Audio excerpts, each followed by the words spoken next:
22শে জানুয়ারি রাম মন্দিরের উদ্বোধন, আর সেই উদ্বোধনের দিন কি ব্যবস্থা নিয়েছে রাজ্য জানতে চেয়ে মুখ্য সচিবকে চিঠি দিয়েছেন রাজ্যপাল সিভি আনন্দ বোস। রুমা পাল আমাদের প্রতিনিধি রয়েছেন আমাদের সঙ্গে টেলিফোন লাইনে। রুমা, রাজ্যপাল মূলত মুখ্য সচিবের কাছ থেকে ঠিক কি জানতে চেয়েছেন?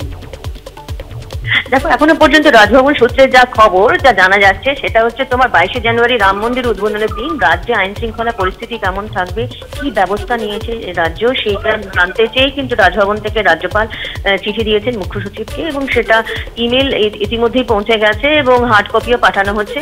এবং তার সঙ্গে জানিয়ে রাখি, যেহেতু 22শে জানুয়ারি এর আগে ঘোষণা করা হয়েছে যে এখানে সম্প্রীতি মিছিল হবে, অন্যদিকে কিন্তু রাজ্য জুড়েই কিন্তু রাম মন্দির যেখানে রাম মন্দির প্রতিষ্ঠা হচ্ছে সেখানে একটা আলাদা একটা উচ্ছ্বাস থাকবে। সেক্ষেত্রে আইন শৃঙ্খলা পরিস্থিতি কেমন থাকবে, কি ব্যবস্থা নেওয়া হয়েছে তা জানতে চেয়ে কিন্তু রাজ্যের কাছে জানতে চেয়েছেন রাজ্যপাল এবং মুখ্য সচিবকে চিঠি পাঠিয়েছেন ইতিমধ্যেই।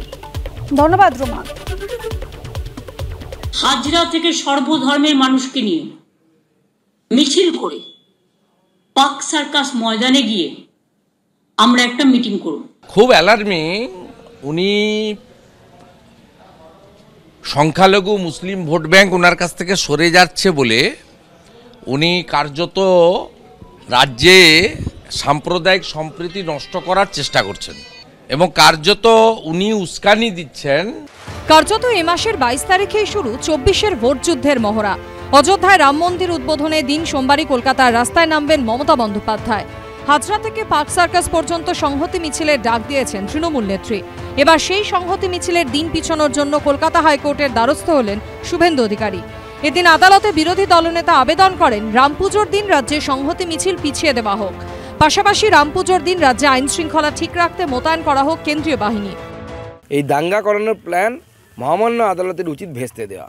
মিছিলের রুট আপনারা দেখলে যেখানে শেষ হচ্ছে, বিশেষ করে পার্ক সার্কাসে সেখানে শেষ করা হচ্ছে, তার উদ্দেশ্য পরিষ্কার বোঝা যাচ্ছে যে ধর্মীয় উস্কানি দেওয়ার জন্য এবং বিশেষ একটি ধর্ম সম্প্রদায়ের মানুষকে হিন্দুরা সেদিন পুজো করবে মন্দিরে মন্দিরে তাদের উপর লেলিয়ে দেওয়ার চেষ্টা করা হচ্ছে। এবং সেই জন্য কোর্টের উচিত হবে যে এই মমতা বন্দ্যোপাধ্যায়ের এই দুরভিসন্ধিকে বন্ধ করে দেওয়া। আগামী সোমবার অযোধ্যায় রাম মন্দিরের উদ্বোধন করবেন নরেন্দ্র মোদী। সেদিনই কালীঘাট মন্দির, মসজিদ, গির্জা, গুরুদ্বার ছুঁয়ে মিছিল করবেন মমতা বন্দ্যোপাধ্যায়। মঙ্গলবার মুখ্যমন্ত্রী এই ঘোষণার কিছুক্ষণের মধ্যেই এই নিয়ে সুর চড়ান শুভেন্দু অধিকারী। উস্কানির অভিযোগ তুলে রাজ্যপালের কাছে কেন্দ্রীয় বাহিনী মোতায়েনের দাবি অবধি জানান তিনি। বুধবার তিনি দ্বারস্থ হলেন আদালতের। বিরোধী দলনেতার আবেদনের প্রেক্ষিতে মামলা দায়েরের অনুমতি দিয়েছে বিচারপতি হরিশ টন্ডন এবং বিচারপতি মধুরেশ প্রসাদের ডিভিশন বেঞ্চ। অন্যদিকে রাজ্যে যাতে কোনো অশান্তি না হয় তার জন্য সোমবার কেন্দ্রীয় স্বরাষ্ট্রমন্ত্রী অমিত শাহ ও রাজ্যপাল সিভি আনন্দ বোসকে চিঠি দিলেন রাজ্যের বিরোধী দলনেতার ভাই ও তমলুকের সাংসদ দিব্যেন্দু অধিকারী। চিঠিতে তিনি লিখেছেন, অযোধ্যায় রাম মন্দির উদ্বোধনের মতো পবিত্র দিনে রাজ্যের মুখ্যমন্ত্রী সহ কিছু রাজনৈতিক নেতা সংহতি দিবসের নামে অশান্তি পাকাতে চাইছেন। কোনোভাবে যাতে রাজ্যের সাম্প্রদায়িক সম্প্রীতি বিঘ্নিত না হয় তার জন্য আইন শৃঙ্খলা সুনিশ্চিত করার আবেদন জানিয়েছেন সাংসদ। মমতা বন্দ্যোপাধ্যায় সংহতি মিছিলের ডাক দিয়েছে, এটা তো খুব ভালো কথা।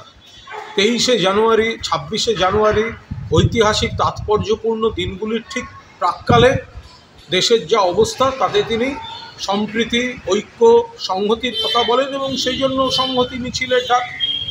যে বা যারা সম্প্রীতি চায় না, সংহতি চায় না, ধর্মের মেরুকরণে মানুষের মধ্যে, সমাজের মধ্যে ভেদাভেদের বিষ ছড়াতে চায়, তাদেরই শুধু আপত্তি থাকবে সংহতি মিছিলে। তারা বাধা দেওয়ার চেষ্টা করছে, তারা কুৎসা করছে, তারা আদালতে যাচ্ছে। ওখানে রাম মন্দির উনি করবেন, সেই রাম মন্দিরে ইনি নেই, ইনি একটা মিছিল ডাকবেন, সেই মিছিলটা প্রতিবাদের মিছিল নয়। কেননা উনিও আবার রাম মন্দির করবেন ওনার অনুপ্রেরণায় মেদিনীপুরে।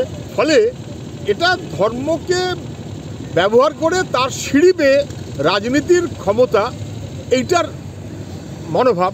এবং সেক্ষেত্রে বিজেপি, তৃণমূল একই রকম মনোভাবে চলে, অথচ বাইনারি খেলা খেলতে হবে, এটা আরেকবার স্পষ্ট হয়ে গেল। সব মিলিয়ে সোমবারের আগে এ রাজ্যেও রাজনৈতিক টানাপোড়েনের পারদ চড়তে শুরু করেছে। সৌভিক মজুমদার, শিবাশিস মৌলিক ও ঋত্বিক প্রধানের রিপোর্ট, এবিপি আনন্দ।